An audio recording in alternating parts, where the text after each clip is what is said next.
Welcome to the Tech Egg. Don't get scrambled. Enjoy the video. You need edit permission and a backup. Make one now to avoid data loss. Once the workbook is open, navigate to the protected sheet. You'll see a padlock icon or a message like "This sheet is protected." Note whether protection restricts formatting, editing cells, or objects because that determines the next steps. Now go to the Review tab. This is where Excel places protection controls. Make sure autosave is off for the backup. Then move to the Review ribbon to begin unprotecting. On the Review tab, click Unprotect Sheet. If Excel prompts for a password, enter it. If you don't know the password, ask the owner. That's the proper route. Once done, check whether cells are editable. If the Unprotect button is grayed out or the password is unknown, you can inspect the document for workbook-level protection or use a controlled VBA procedure to remove sheet protection.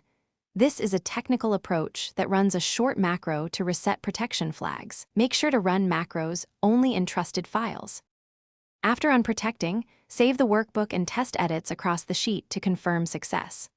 Once done, remove or document any helper macros you used so future users aren't surprised. Make sure workbook-level protection isn't still blocking things. If edits still fail, check for hidden sheets, protected ranges, or shared workbook restrictions and toggle those off in Review Protect Workbook or File Info. If problems persist, restore your backup and retry with owner assistance. That prevents accidental data loss. Thanks for watching. Consider subscribing if I helped unscramble your problems.